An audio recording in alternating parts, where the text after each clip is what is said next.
Today I want to point out three things about how you manage money that came directly from Babylon. The first thing is you divide your income into different categories. In fact, you probably think about money in terms of expenses, savings, and investments, or something similar.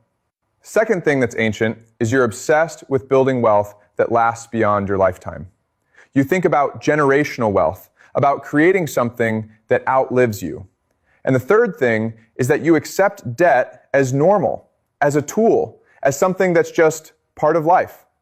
Specifically, you think borrowing money to buy things is perfectly acceptable, right? You take out mortgages, student loans, car loans, and you don't even question it.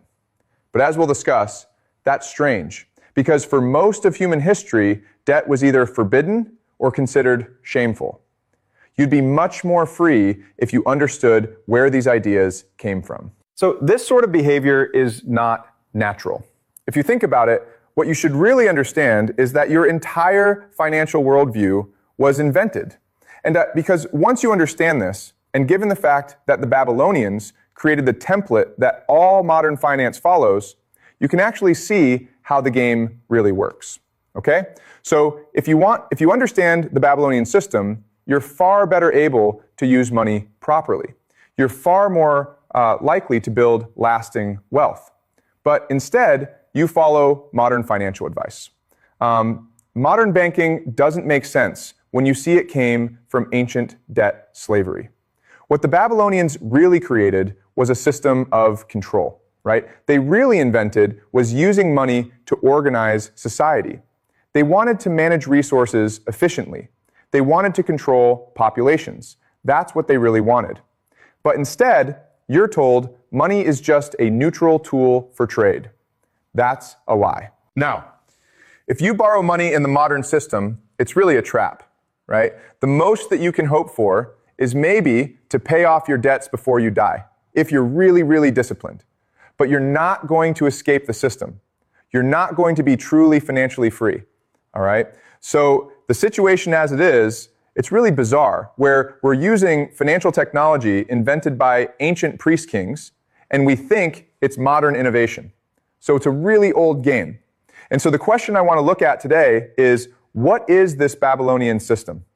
And the answer I will show you is because the Babylonians created something so powerful, so useful for controlling people, that every empire since has copied it. Okay.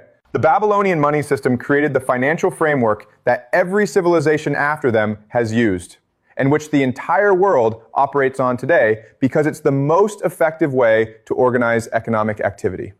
Does that make sense? All right. So first I want to go into some history and explain to you how we got to where we are. So this is the ancient world around 2000 to 1500 BCE, the time of the Babylonian Empire. As you can see, Babylon was located in Mesopotamia, modern-day Iraq, between the Tigris and Euphrates rivers. This was a civilization that emerged in the Fertile Crescent, and it became the most advanced economic system the world had ever seen. How did this happen? The first thing you need to understand is that before Babylon, most human societies operated on very simple economics. People bartered, they traded goods directly, they lived in small communities where everyone knew each other. The idea of abstract money, of credit, of financial contracts, that didn't really exist in any sophisticated way. And at this time in history, the main challenge was organizing large-scale agriculture and construction projects. And if you wanted to build irrigation systems or temples or city walls, you needed to coordinate thousands of workers. And at this point in history, you couldn't just trade chickens for labor. The scale was too big. But then the Babylonians had a breakthrough. They developed writing, specifically cuneiform script on clay tablets. And so suddenly you could record transactions, track debts, make contracts. Okay? And so now the Babylonian priests and kings had to create a system to manage this new capability. They had to invent money as we know it. Remember, at this time in history, the most valuable thing was agricultural surplus. In fact, if you controlled enough grain, well, you could feed an army, build a city, establish a dynasty. Okay? You became one of the most powerful people in the region. And so now the priests and the emerging bureaucratic class had a problem because you can't physically move grain around for every transaction. So they had to discover new ways to represent value abstractly. So this is what they invented. So they just made economic activity standardized and recordable. But the third innovation that happened was interest on loans. All these resources were being stored in temples and palaces. And what the Babylonian authorities realized is, hey, we can lend these resources out and charge for the service. All right. Now the concept of interest was born. And the most important aspect of this, of course, was that it was written into law in the Code of Hammurabi, and it was enforced by the state. Okay? This was a state-sanctioned financial system that made lending profitable while giving authorities control over economic activity. Now you have this new system where, okay, you have the old barter economy, and it's being replaced by something far more sophisticated. And because of how it's structured, the Babylonian system became incredibly powerful, centralized, and extractive. Or the words we use are financial control and debt management. Incredibly powerful just means that the temple and palace controlled vast resources. Okay, centralized just means that now all economic activity flowed through official channels. The Babylonians created institutions that monitored everything. So they recorded transactions, tracked debts, enforced contracts. They had total information about economic activity. So very quickly, even though this system made commerce and large-scale projects possible, it also created inequality and debt slavery, because the system is designed to transfer wealth to creditors. It traps people in cycles of debt. It gives massive power to those who control the records.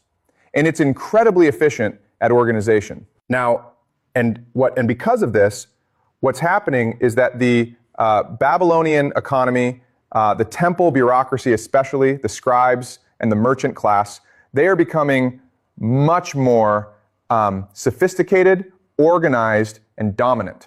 Now that you have this financial technology, what's going to happen is that the culture is going to change. So the old tribal system was based on kinship and personal relationships, and it emphasized mutual aid and communal responsibility. And this, that's what earlier societies looked like. The Babylonian system and its administrators needed to create a new mindset to make abstract financial relationships seem normal. And so they developed new concepts, or we call them property rights and contractual obligations. So imagine, tribal society is really about sharing and reciprocity. But the Babylonian ideology insists on individual ownership, on recorded debts, on legal enforcement of contracts. The problem, though, is that people still operated on personal trust and informal agreements.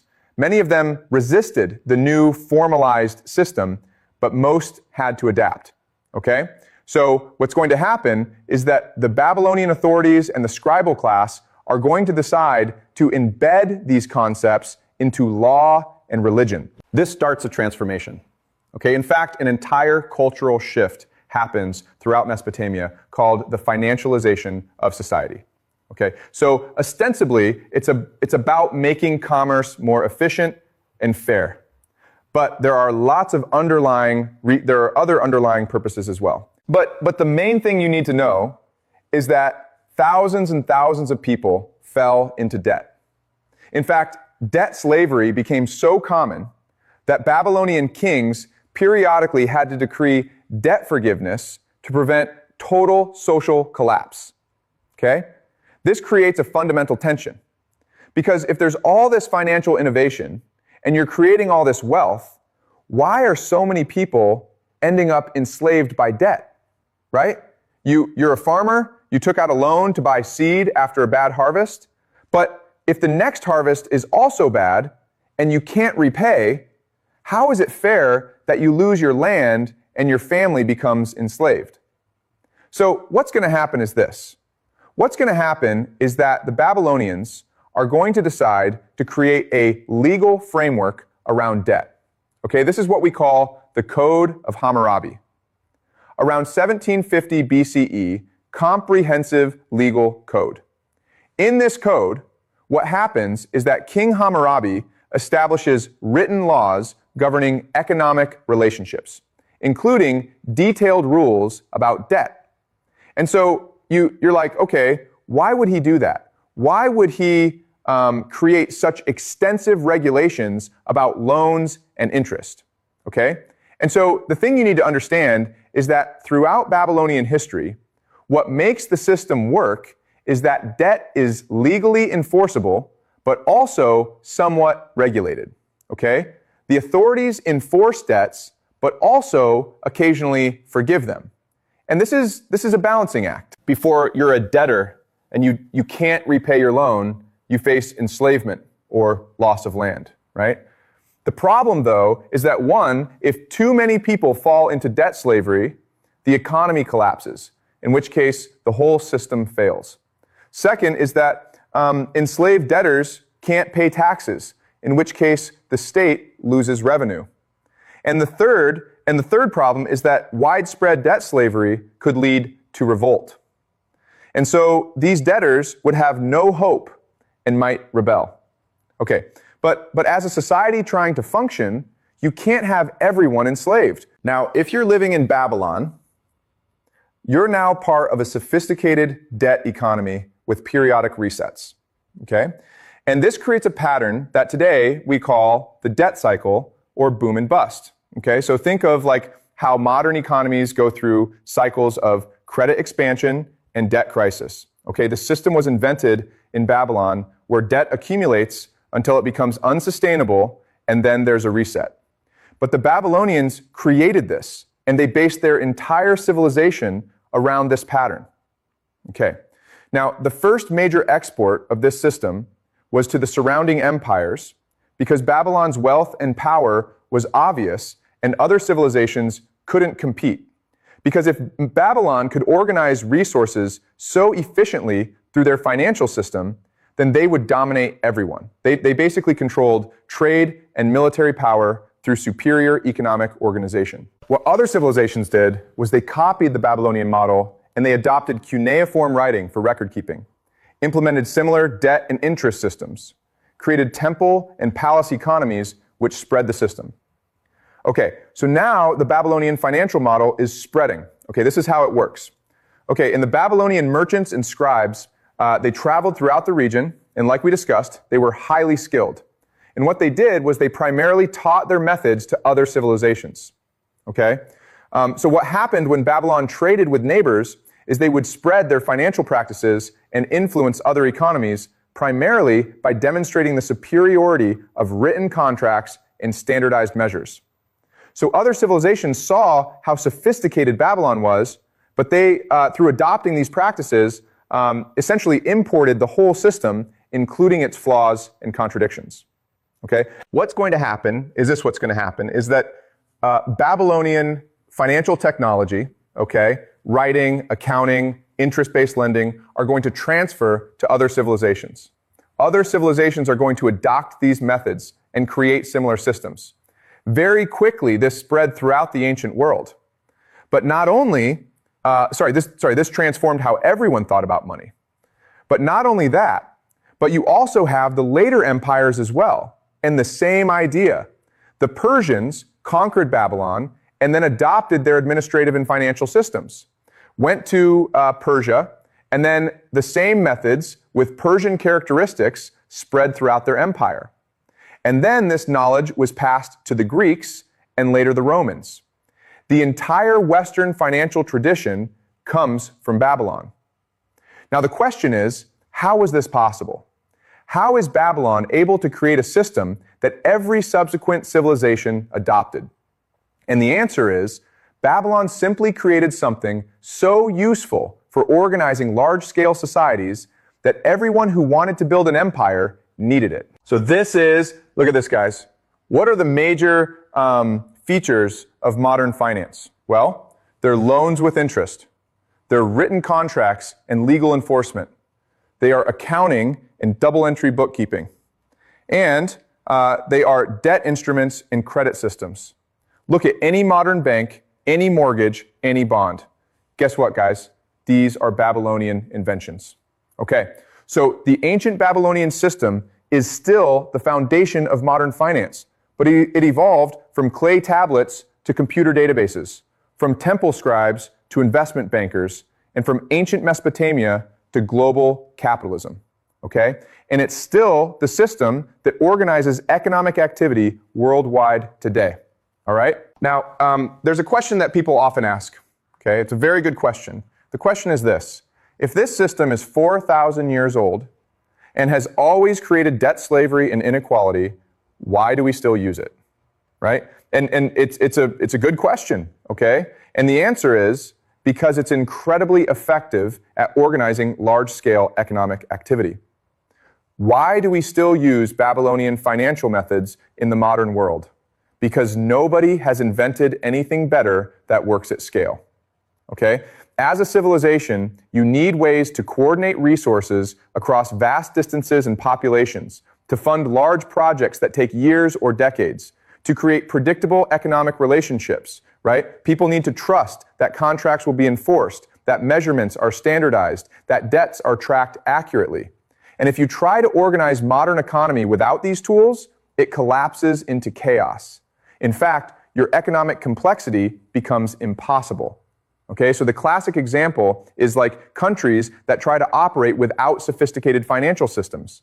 They can't build infrastructure. They can't coordinate large-scale production. They can't compete globally. But guess what? They're forced to adopt the Babylonian model. There's actually no viable alternative at scale. There's no other method that's proven to work for complex civilizations. It's actually just the best solution anyone's found. Okay? I'm not saying the system is perfect, and I'm not saying there's no room for improvement, but I am saying that the Babylonian innovations solved real problems that still exist. And if you want to understand modern finance, guess what? You need to see that it's built on 4,000-year-old foundations. So in some ways, you would say this is the most successful technology in human history. This system is not just still in use, but it's actually expanded and improved over millennia. It is the foundation of all complex civilization. Okay, but unfortunately, this system also has the same flaws it had in ancient Babylon. So even though the technology has advanced from clay tablets to blockchain, the fundamental logic remains unchanged. But then what happens when debt becomes unsustainable? Crisis occurs. Okay, you guys know what happens when the debt cycle reaches its limit. Modern economies face the same problem Babylon did.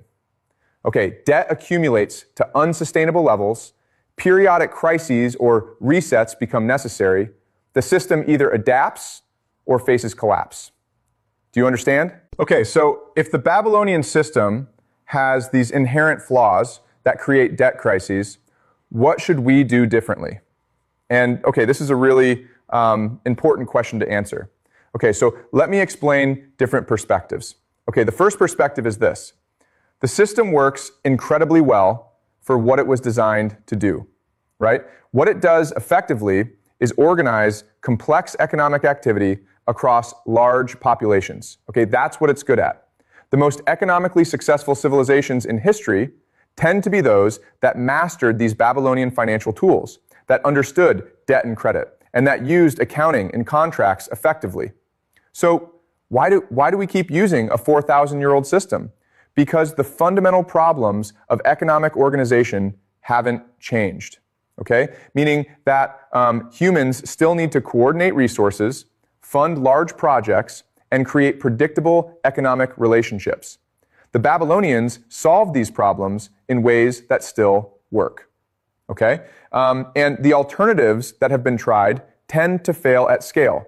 So the system persists because it's genuinely useful despite its flaws. Okay? So the question is whether the flaws are fixable or inherent. Then the question then is, can you have the benefits without the debt slavery? And the answer, tentatively, is that you need to understand the Babylonian principles properly, not just copy them blindly. Okay? We're talking like understanding why they created debt jubilees, not just the tools. You have to learn from both the innovations and the mistakes, even though most people only learn the technical methods. Okay, does that make sense? So in the long term, you can have sophisticated finance without inevitable debt crises. You can use these tools for human flourishing instead of control. You can create economic systems that serve people rather than enslave them. But in the short term, you have to recognize we're using an ancient system designed for ancient purposes, even though we pretend it's modern and neutral. Okay? That's the reality of where we are. Because we inherited these methods without understanding their origins, we use Babylonian tools without Babylonian wisdom. We've forgotten that periodic resets were part of the original system. Okay? And that leaves us vulnerable to crises that the ancients knew how to prevent as well. Because the Babylonians understood debt jubilees were necessary. Okay? So think of it as using ancient technology without the instruction manual. Think of modern economists who don't study Babylonian debt forgiveness, where, okay, they're confused why debt keeps causing crises. And they propose austerity, which makes things worse. And they don't realize the ancients solved this problem, and now they're repeating mistakes that Hammurabi could have warned them about. Okay, do you understand? So it's a really strange situation in that we're using technology we don't fully understand, but we act like we invented it and know better than the ancients. Okay? If you ignore the wisdom of the originators, you miss crucial insights. You create problems unnecessarily. Okay? And what the Babylonians knew is that debt-based systems need periodic resets, right? So what we should learn is the complete Babylonian model, including the relief mechanisms. And it's important because without that understanding, we keep having unnecessary financial crises that destroy lives. Okay?